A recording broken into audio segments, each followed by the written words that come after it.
Hey everybody, it's P here, and today we're doing a Mono Yellow Shadow Dragons deck profile.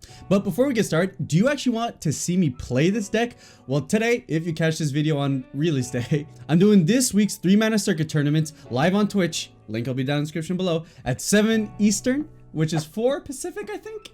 So you want to check that out, links are in the description. But with that said, let's jump into the deck that I'll be running today. Here's the deck list for whoever wants it. Of course, you just want the deck list. Here's what it looks like, and the link will be in the description. But very techie is what I'm going to say off the first bat. I think this deck runs way more as a Syn Turbo deck than an overall Shadow Dragons deck. I think that'll change once set 12 comes in. We're going to get more options, more ability to variate how the deck plays. But I think the strongest thing you can do in this deck is just turbo out a bunch of Syn Shenrons and then mitigate your defenses around that. So looking into it, obviously we're running the Syn Shenron leader. Nothing crazy there. It's the best leader for the deck, specifically because of its awakened side. You swing, you look at top 5, you take a Shadow Dragon, which is really good because you want the 9-drop in your hand, specifically to EX evolve.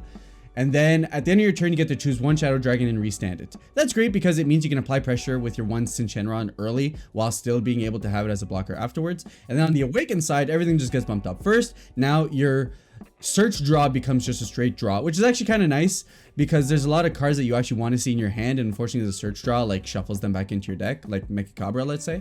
And then at the end of your turn, all your Shadow Dragons restand, which is amazing. You get your blockers back, and whatever is not a blocker is now combo. Not only were you able to aggress with it, but you have a ton of 5k combo to work with on your turn. And then on the activate main, you spend 6 yellow energy, you get to free play 7 different Shadow Dragons from your drop. That's absolutely nuts. Once you get to 6, you start accruing so much value turn after turn after turn by doing this that is so hard for your opponent to come back from.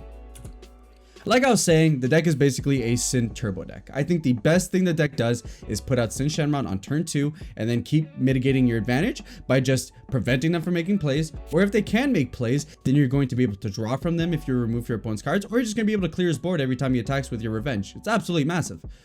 So that's why we're not running 4, we're running 8 copies of the 1-cost ball. Ice here serving as a search for the 1-cost in your deck.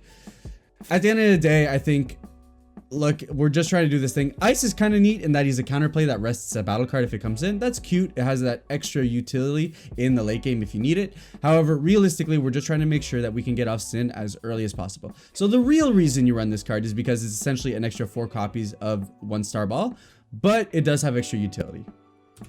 Then, of course, if we're Syn Turbo, then we're running 4 of the 4 drops. Prevents one of your opponent's cards from attacking. Primarily, it's the leader. Preventing a leader swing is actually pretty huge. It's a great way to bring tempo back to you, as well as 4 of the 9 drops. So the 4 drop you want in your deck, you don't really want to draw into it because you want to be able to plus off of your 1-star ball, meaning that you're able to get it from the deck as opposed to losing a card from your hand. And then the 9 drops you want in your hand because those are the ones that you EX evolve on top. And then from there, you just take over the game. 30k revenge blocker is absolutely massive. And if they do remove it, not only do you get your 1-star back to be able to start resetting up your board, but you get to draw 2 cards, which is actually really nice because this deck can struggle with hand size in the earlier parts of the game. And then we got combo fodder. And what I mean by combo fodder is all the other Shadow Dragons. Realistically, I don't ever really want to be in a situation where I actually play the dragons. If I have to, they're there. So here we have 2-star ball. The star goes into the Hey Shenron. The Hey Shenron is a 15k crit, which is a nice body, as well as getting you a card back, which is nice, so you're plussing off of it, which then goes into the double striker. We're doing a 2-2 split of the first ones and then a 3 split of the fourth one, because here's the thing. I usually just combo these away. I don't really play them. If I'm in a position where I need to, then that's fine, I'll do it. But typically, I want to set up my drop for the pay 6. Generally, that means I'm not really playing them. That's why we're running 3 of the big one and 2 of the other ones, because that's the one I want to see in there more often. Not only is it removable, but it's a 20k double strike, which is super relevant. And then we're running 1 of the surprise attack Netron from the promo pack. This one's really sweet in that now every turn your opponent plays a card. Once you get it out, it gets rested. So on top of things like Poutine, which we'll see later on, you get a lot. Not only are you becoming a defensive deck, you're becoming a lock deck. The more of these cards you have out, the more and more your opponent gets locked out of doing things as they're trying to play through them. And then we're running one of the Supernatural Shenron from the set. This is just a dual attacker, so extra attacks, right? We want to make sure that if we're paying our 6, we're either clearing out their board, that's something I do all the time, or we're able to put in game closing pressure. This is what this Supernatural Shenron does. As well as having dual attack, it actually ships cards back into your deck, which means you can reset your 4-drop Syns, getting them from the deck, which is actually super handy in being able to extend your plays the turn after. Then we got defense. Super combo Zamasu is one of the best super combos in the game, in my opinion. It prevents so much tempo from your opponent, and in my version of the deck, we actually make sure that we get some benefits out of it. You know, when we're talking blue decks, typically they run Son Goku and hit. Because we are mono yellow, we don't really get the option to be able to do that. However, I do want to make sure that we still have the ability to push our plays with Zamasu if we're in that kind of situation, which we'll see in the tech slots afterwards. On top of that, I run a couple of flying Nimbuses. Hey man, preventing your opponent from being able to attack with a big swarm board is super important. And then one Vegeta's Final Flash. This is pretty sacrilege. Usually people run 2. This card's amazing. It prevents you from dying a lot of times to a lot of things that really could kill you. However, right now, this is very best of 1 oriented is one of the things that I'll say, which means it's very techy. I think in a best of 3 worlds, I would pump this up and remove some of the tech because some of the tech would go into the sideboard instead. But because I'm trying to mitigate for a little bit of everything else, I lean a lot of stress on my Syn Shenron to do a lot of the work, and kind of these defensive cards as kind of a backdrop of, okay, if that initial defense doesn't work, then we lean on these. So we're talking tech. Well, we run 2 of the Poutine. If you rest one of your opponent's cards, you can play it out for free. And then anytime they play a battle card via skill or activate a counter, you get to rest one of their cards. Puts in a ton of work, especially considering that a lot of cards these days play themselves via skill. Which means that now we're going into that lock situation. And that's huge because not only do you want to be able to protect yourself, you want to make sure that any tempo plays your opponent tries to make, you slow them down or completely stop them so that you always have control of the board. Then we're running 2 Zarbons.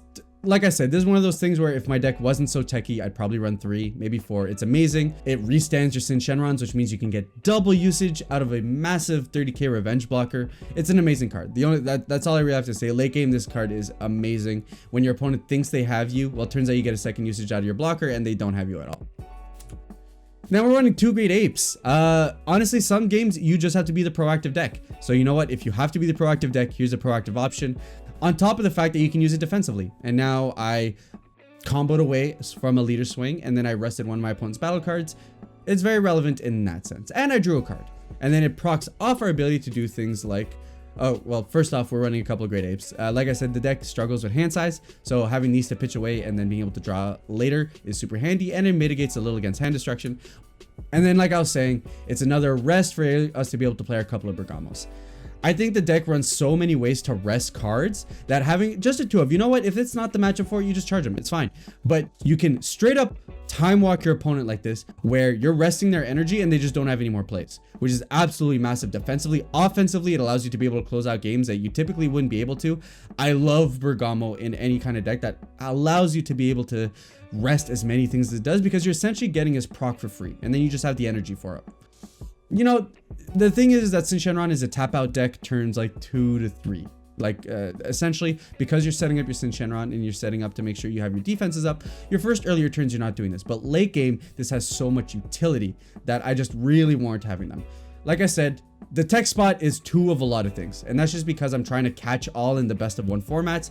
If we were a best of 3 formats, I would very much vary more towards our best cards and then have the tech slots fill in the sideboard. But we're best of 1s, we just have to accept that kind of world. This is where I'm mitigating a lot of my little percentages here based on my matchups. And finally, the end game, I am running the Syn Shenron SCR. It's a great defensive card.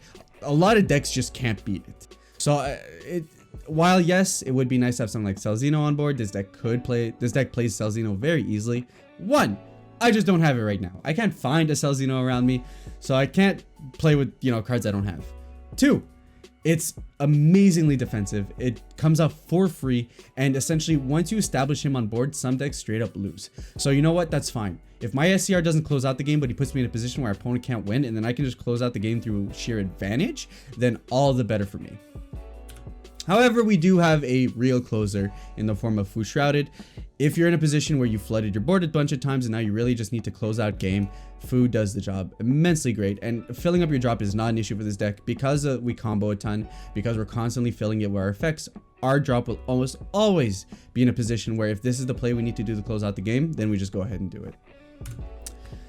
And that's the deck. Oh, I forgot to talk about Vegeta. I run 2 Vegetas for the Unison, and I run 4 Mechacabras. Those are the only uses in the deck. I have considered running the 2-drop Vegeta. I just haven't found slots in the deck for it to run. And preferably, I think the deck is fine without it, considering I'm, like I said, a Syn Turbo deck. On turn 2, I want to sub things like Syn Shenrons. And then if we have a Mechacabra later, amazing. It kind of, the fact that your leader doesn't draw on swing, but it's a search draw on the unawakened side makes it tough to find Mechacabra. If you have it in hand, keep it in hand, because odds are you're not going to draw into it. And then we only run a couple of Vegetas because more turns than not we don't have our Unison on board, which makes Vegeta not amazing. But at 2 of, it means you have them late game when you're going to need them. And that's pretty much the deck. I've been saying for a long time I've been wanting to run into Shadow Dragons, so huge shout out to my boy Tev. Ended up selling me the deck, which is absolutely huge. Very excited to play it, so if you guys want to catch that, like I said, link to the Twitch will be in the description. I'll be live at 7 EST. But what do you guys think of the deck? I know a lot of people don't like Syn Shenron. I get it. It's a very stally defensive deck, but as someone who loves combo-y centric defense until I build up a huge amount of value decks, I think it's so much fun, and I like my tech variant. I think my ability to mitigate for more matchups is interesting. Granted, you're not all out on the Shadow Dragons, so it's not super thematic, but I think that's something that we're gonna have access to in the next set, when set 12 is gonna have a bigger focus on the Shadow Dragons than set 11 did. Whereas set 11, all we really got was Ice Shenron to up that consistency. What do you guys think of the deck? Let me know in the comments down below. If you guys liked the video, give it a thumbs up. Hey, if you thought it was bad, thumbs down works too. If you guys want to catch more of my videos, subscription button's just down there. And with that said, I'll catch you guys on the next one. Ciao.